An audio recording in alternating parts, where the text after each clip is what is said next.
10 জনের লিস্ট যদি সময় টেলিভিশন যে ধরনের গুন্ডামি করেছে, এই গুন্ডামির বিরুদ্ধে, এটা সাংবাদিকতা করে না, এক ধরনের গুন্ডামি করেছে।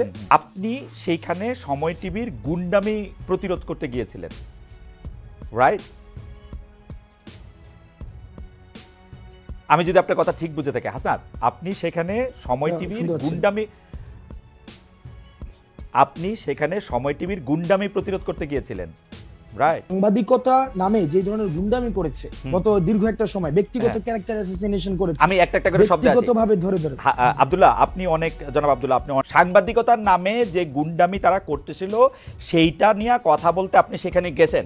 জনাব হাসান আব্দুল্লাহ, এই অ্যাসাইনমেন্টটা কি আপনি আপনারে দিছেন না কেউ আপনাকে দিছে? এই অ্যাসাইনমেন্টটা আমি নিজ থেকে এবং এই প্রশ্নগুলির সাথে আমি আসি। তাহলে এই অ্যাসাইনমেন্টটা আপনি আপনাকে দিয়েছেন, মানে এটা বৈষম্য বিরোধী ছাত্র আন্দোলন না, বা আপনি বাংলাদেশের কোনো সাংবাদিকতা পুলিশও না, এই অ্যাসাইনমেন্টটা আপনি আপনাকে দিয়েছেন, তাই তো? সরকার, প্রেস কাউন্সিল, তথ্য উপদেষ্টা, তাদের বাদ দিয়ে আপনি আপনাকে এই অ্যাসাইনমেন্ট দিয়েছেন, তাই তো? তাদের সাথে কথা না বলে না, তাদের সাথে আমি কোনো কথা বলি নাই। এই মাস পরে এসে, 4.5 মাস পরে এসে হাসনাত আব্দুল্লাহর মনে হয়েছে যে সাংবাদিকতা নামক করা গুন্ডামি করতেছে, এখন হাসনাত আব্দুল্লাহ নিজেকে অ্যাসাইন করেছে ওইখানে গিয়ে তাদেরকে বলে আসতে হবে কথা, তাই তো? এবং খালেদ মহিউদ্দিন এটা ভুল করেছে যে 10 জনের তালিকা হাসনাত আব্দুল্লাহ ধরায় নাই।